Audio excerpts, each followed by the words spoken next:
Rachel was enjoying her summer holidays, but had to save up for her college fees for going back to college. Last summer Rachel worked in a bar and enjoyed it, but since this summer had a lockdown and most of the bars and all the clubs were shut, she had no choice of securing bar work this summer. It was when she was in her friend's house one night that her friend Susie recommended the platform OnlyFans.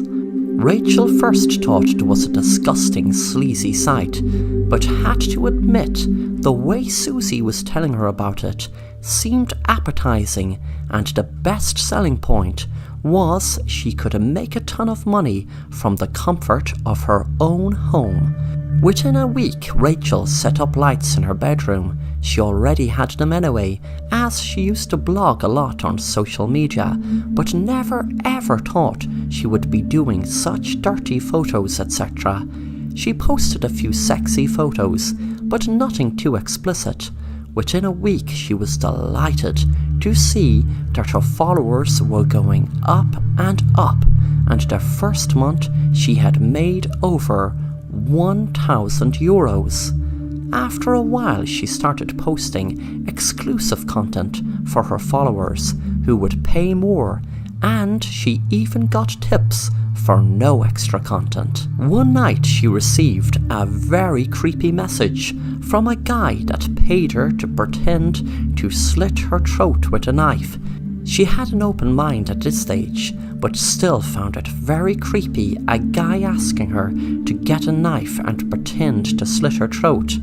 The man got very pushy, saying he would pay more money if she did it, and he wouldn't take a no for an answer.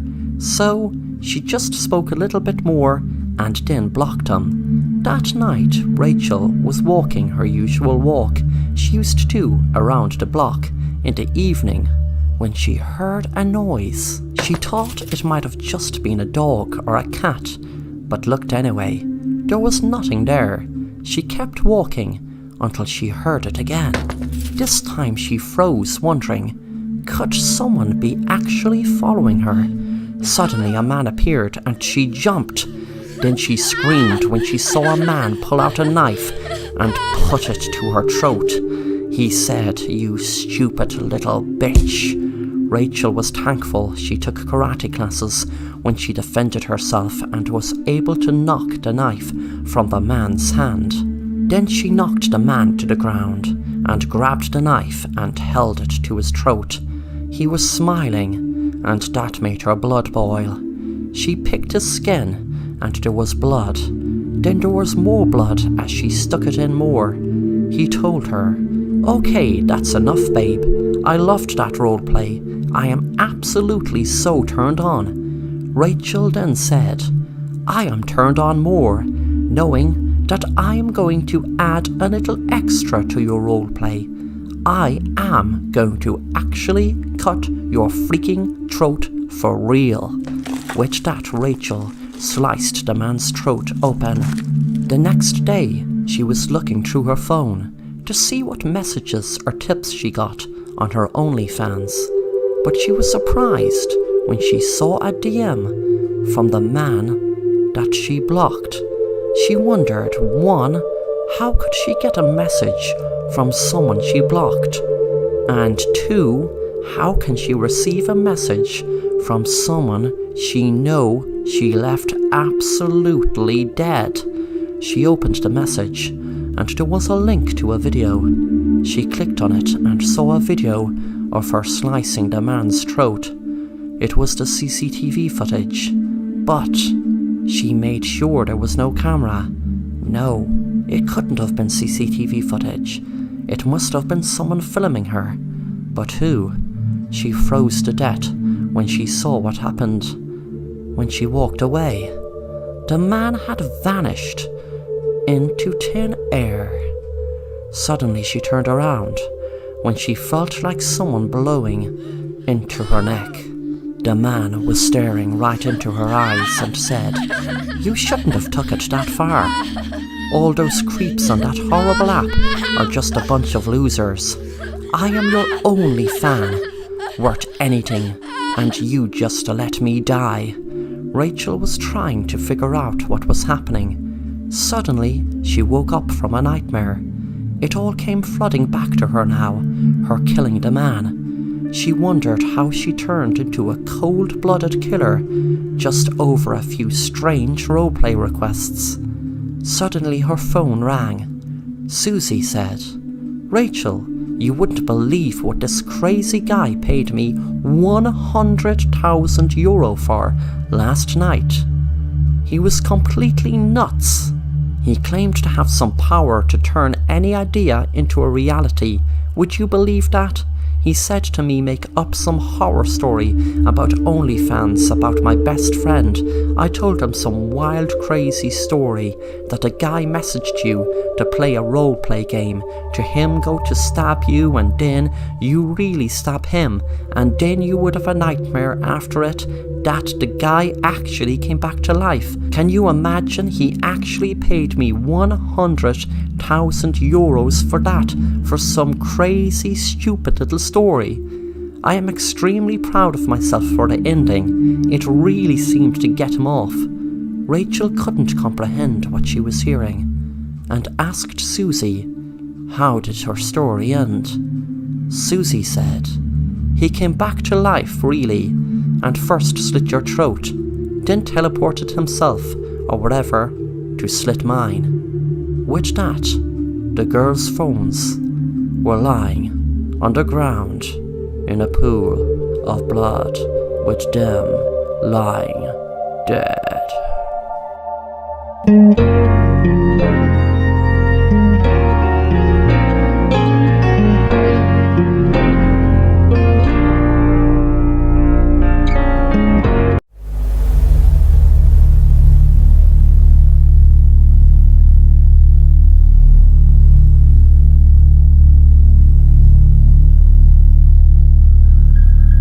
I was 14 at the time. It was an ordinary day. It was a boring Sunday. I had no schoolwork to do or anything.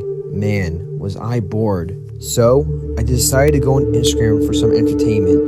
I was scrolling through some pictures and videos. Then all of a sudden, I get a DM. I say, maybe it's someone I know. I go to the DM to check it out, and it's from an older man who I have never seen before. He must have been in his 50s at least. He said that he was looking for a sugar baby. I just responded and told him to leave me alone and that I wasn't interested. When I think about it, I probably should have just blocked him. But then I told him that he was a creep and that I was only 14 years old. Thinking that was the end of it, he responds back to me saying that age is just a number and that he wants to come see me. I told him no, ew, and for him to leave me alone. And I regret it to this day for saying this. But I told him, you don't even know where I live. Then he responds to me with my address and said he is coming to me now. I'm not gonna lie, that scared me a lot, because that was actually my real address. I was a little freaked out, but I tried ignoring it and just continuing my day like nothing happened. The next day came, and I left for school in the morning. I walked to school. It's about a 15-minute walk. Both my parents couldn't pick me up because they both work in the early morning. As I'm walking to school, I see a car behind me. It felt a little weird, as if it was following me, so I ran down a random street to see if the car was actually still following me. And to my surprise, it was.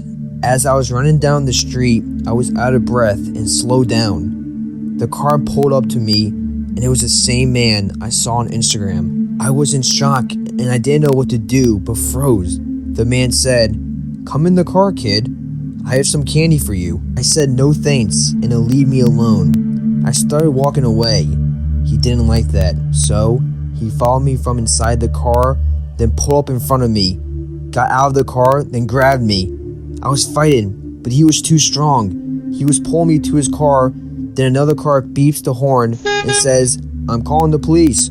The man then lets go of me, goes back to his car, and drives away. The person from the other car called my parents, and I took the rest of the day off of school to calm down and relax. Missing school that day was the last thing on my mind. It's now 4 years later, and I haven't ever seen the man. I always thought about what would have happened to me if it wasn't for the other car that day. Would I still be alive? I never walked to school since. All I know is I'm lucky to still be alive, and I take every day as it's my last because you never know what could happen.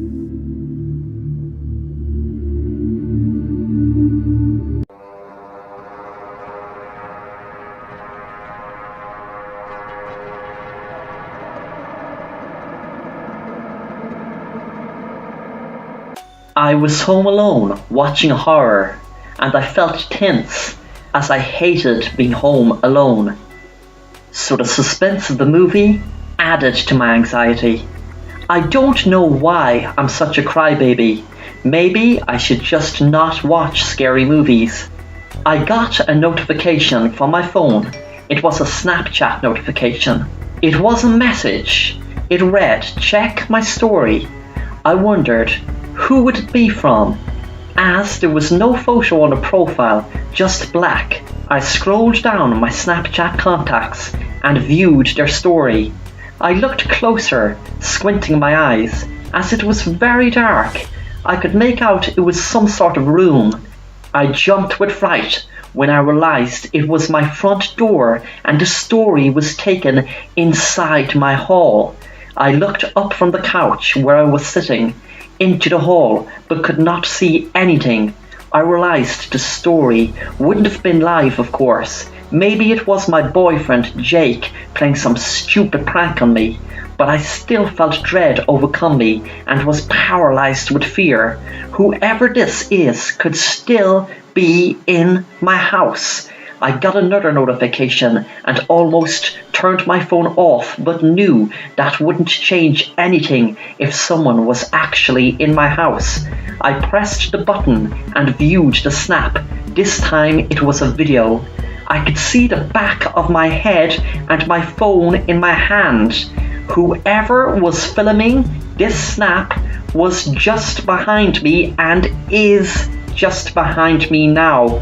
My heart jumped in my chest and I felt like screaming but couldn't as I was frozen with fear. I suddenly felt a hand touch my shoulder and jumped and screamed.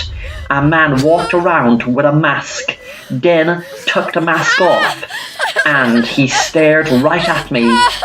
Let me introduce myself. You can call me, Jake. You don't know me, as you were too busy stealing my phone the other day. I followed you home, and that's how I know where you live. I was going to call the police, but decided there would be something more creative I could do. I shouted, "Please, please, I don't know what you're talking about. I didn't steal any phone." The man pulled out a phone. "Oh, but you see, you did. I have it all here on camera." Luckily, my good old observant friend caught the whole thing while pretending to be busy texting. He showed me the camera and I felt disgust watching my twin sister kissing my boyfriend. I looked up in fear, hoping he would believe me. That is not me. That is my twin. I looked up in fear, hoping he would believe me. That is not me. That is my twin sister cheating with my goddamn boyfriend. Jake laughed. Do you expect me to believe that? I flicked through my phone and showed him a pic of me and my twin sister Sarah. He looked at it and then back to me. "Well, where is your twin sister then?" I was shaking with fear.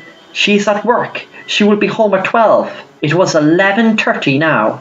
I said, "That bitch was kissing my boyfriend. I'll lead you right to her if you like." Jake smiled again and said, "Sounds like a plan. But work, wherever that is, well, that's not a place where I can exactly get revenge." I got out my phone and Jake looked at it to see was it his. I knew it wasn't. "I'll call her to come straight home. Let me use my home phone. I have no credit." He nodded. "Go on then, call her now." I picked up the phone and after a few rings she answered. "Please come back home straight after work. I'm in trouble with my project. I need some help. The deadline is tomorrow. It's an emergency." I hung up before any reply. He said to me, "It looks like your twin sister is a thief and someone that stole her own twin sister's boyfriend. Wow, that's bad. This bitch will have what's coming to her. I smiled. You can say that again? If I knew about her being with my boyfriend, I would have tracked you down myself to you teach her a lesson. At 12:10, my sister pulled up in the driveway in a car and knocked on the door. I opened it and Jake was standing at the side. My sister walked in and a cop came in behind her. Once I saw the cop, I screamed, "Please, help, help, he's in my house." I admitted to the cop afterwards. It was me that stole Jake's phone, but had to pretend it was my twin sister. I held the mute button down when I made the call to my sister. I spoke certain words, so instead of her hearing, "I'm in trouble with my project, I need some help, the deadline is tomorrow, it's an emergency," she heard, "I'm in trouble, I need help, it's an emergency." I was happy that it worked, pressing mute with certain words, so that is all she heard. And I will never ever steal anything again.